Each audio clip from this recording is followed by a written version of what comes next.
ಈ ಹಿಂದೆ ಹುಲಿಯಂತಿದ್ದ ಸಿದ್ದರಾಮಯ್ಯರ ಪರಿಸ್ಥಿತಿ ಈಗ ಇಲಿಯಂತಾಗಿದೆ ಅಂತ ಮಾಜಿ ಸಚಿವ ರಮೇಶ್ ಜಾರಕಿಹೊಳಿ ವ್ಯಂಗ್ಯ ಆಡಿದ್ದಾರೆ. ರಾಯಚೂರಿನಲ್ಲಿ ಮಾತನಾಡಿದ ಗೋಕಾಕ್ ಶಾಸಕರು ಸಿದ್ದರಾಮಯ್ಯ ಅವರನ್ನ ನೋಡಿದ್ರೆ ಪಾಪ ಅನ್ಸುತ್ತೆ ಅಂತ ಹೇಳಿದ್ರು. ಸಿದ್ದರಾಮಯ್ಯನವರ ರಾಜಕೀಯ ಕೊನೆಘಟ್ಟದಲ್ಲಿ ಎಂತಹ ಸ್ಥಿತಿ ಬರಬಾರ್ದಾಗಿತ್ತು. ಕಾಂಗ್ರೆಸ್ ಪಕ್ಷದಲ್ಲಿ ಹುಲಿಯಂತಿದ್ದ ಸಿದ್ದರಾಮಯ್ಯ ಈಗ ಇಲಿಯಾಗ್ಬಿಟ್ಟಿದ್ದಾರೆ. ಅವರನ್ನು ನೋಡಿದ್ರೆ ಬೇಜಾರಾಗುತ್ತೆ ಅಂತ ಹೇಳಿದ್ದಾರೆ. ನೋಡ್ರಿ, ಪಾಪ ಸಿದ್ದರಾಮಯ್ಯ ಬಗ್ಗೆ ಬಹಳ ಕೆಟ್ಟ ಅನಿಸ್ತದೆ ನಮಗೆ. ಅವನ ಲಾಸ್ಟ್ ಕೊನೆಗಳು ಈ ಹಂತ ಬರಬಾರ್ದಾಗಿತ್ತವರು. ಅವ್ರು ಯಾವುದೇ ಒಂದೇ ಜಾತಿ ಸೀಮಿತಾಗಿ ಮುಸಲ್ಮಾನರು ಅನ್ನಂಗಿಲ್ಲ, ಕುರುಬರು ಅನ್ನಲ್ಲ, ವಾಲ್ಮೀಕಿ ಅನ್ನಲ್ಲ, ಲಿಂಗಾಯತ ಹತ್ರಿಕಲ್ಲ. ಇವತ್ತು ಪರಿಸ್ಥಿತಿ ಏನಿದ್ರೆ ಅವು ಏನೂ ಭಯಪಡದ ಪರಿಸ್ಥಿತಿ ಇದೆ ಅಂತ ಹುಲಿ ಇದ್ದಾವೆ ಇಲ್ಲೇ ಆಗಿಬಿಟ್ಟಾರ ಆ ಪಕ್ಷದಲ್ಲಿ. ನಾವು ಅವ್ರ ಜೊತೆ ಮಂತ್ರಿಗೆ ನೋಡಿದ್ದು, ಅವ್ರು ಮಾತ್ರ ಸ್ಟೈಲು, ಕ್ಯಾಬಿನೆಟ್ ಶೈಲಿ ನೋಡಿದಲ್ಲ, ಇವತ್ತು ನೋಡ್ಕೊಂಡು ನಮಗೂ ಬೇಜಾರಾಗ್ತದೆ. ನೋಡ್ರಿ, ಪಾಪ ಸಿದ್ದರಾಮಯ್ಯ ಬಗ್ಗೆ ಭಾಳ ಕೆಟ್ಟ ಅನಿಸ್ತದೆ ನಮಗೆ. ಅವನ ವಕ್ಫ್ ಬೋರ್ಡ್ ವಿರುದ್ಧ ಹಿಂದೂ ಪರಿಷತ್ ಬಜರಂಗ ದಳದಿಂದ ಅಥಣಿಯಲ್ಲಿ ಪ್ರತಿಭಟನೆ ನಡೆಸಲಾಯಿತು. ಅಥಣಿ ಪಟ್ಟಣದಲ್ಲಿ ಪ್ರತಿಭಟನೆ ನಡೆಸಿದ ಹಿಂದೂ ಪರ ಸಂಘಟನೆಗಳ ಕಾರ್ಯಕರ್ತರು ಸಿಎಂ ಸಿದ್ದರಾಮಯ್ಯ ಸರ್ಕಾರದ ವಿರುದ್ಧ ಘೋಷಣೆ ಕೂಗಿ ಆಕ್ರೋಶವನ್ನು ವ್ಯಕ್ತಪಡಿಸಿದರು. ವಕ್ಫ್ ಕಾಯ್ದೆಯನ್ನ ರದ್ದು ಮಾಡುವಂತೆ ಬಜರಂಗ ದಳದಿಂದ ತಹಶೀಲ್ದಾರ್ ಮೂಲಕ ರಾಜ್ಯಪಾಲರಿಗೆ ಮನವಿ ಸಲ್ಲಿಕೆ ಮಾಡಲಾಯಿತು.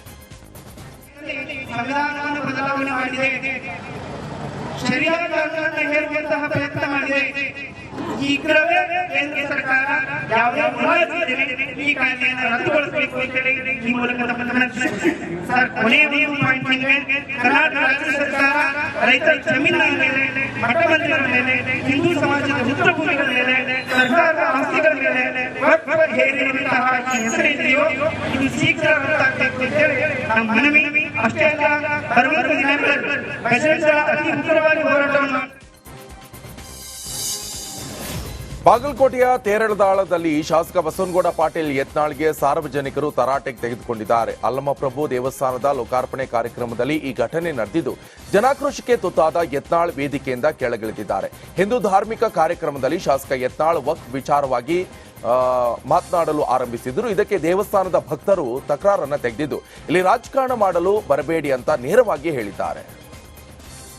ಮೊನ್ನೆ ಇವೆಲ್ಲ ಇದು ಜಾಗೃತಿ ಮಾಡ್ಲಕ್ಕ ನಾನು ಹೋಗಿ ನಾನು ತೆಗೆದ್ರೆ 8 ಎಕರೆ ವಕಫ್ ಈ ರೀತಿ ಇದು ರಾಜಕೀಯ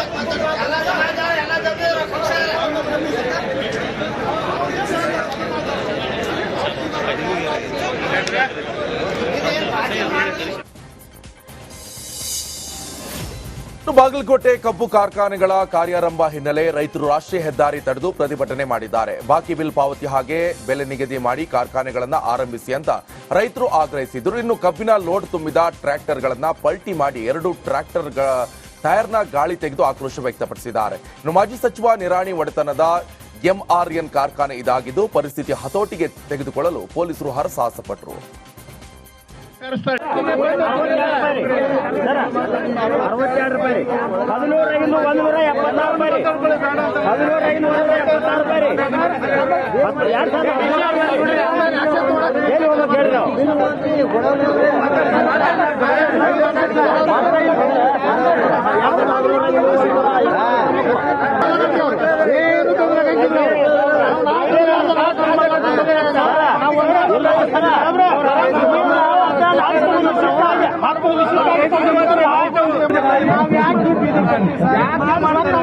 ಬರಕ್ಕೆ ಕಾರಣ ಯಾರು ಸರ್? ನಾವ್ಯಾಕೆ ಬರ್ತಿದೀವಿ ಸರ್? ನಮ್ಮ ಮನೆಯಲ್ಲಿ ನಮಗೂ ಹೆಣ್ಣು ಮಕ್ಕಳು ಇದಾರ, ಹೊಲ ಮನಿ ಇದಾವ, ದುಡ್ಕೊಂಡ್ ತಿನ್ನಕ್ಕೆ ನಮಗೂ ಟೈಮ್ ಇಲ್ಲ.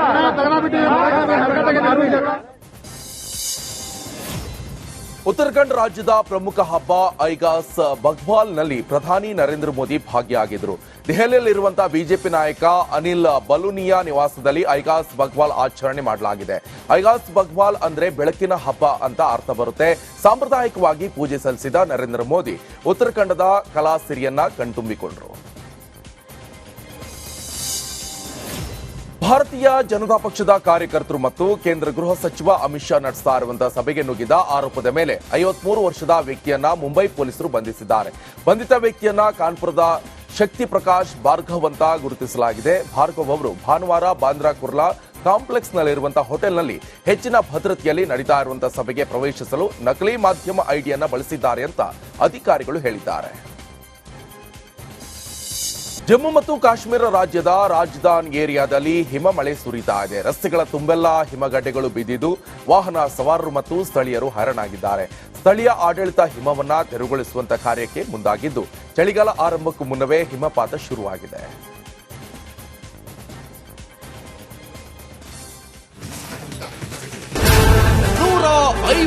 ಸುದ್ದಿ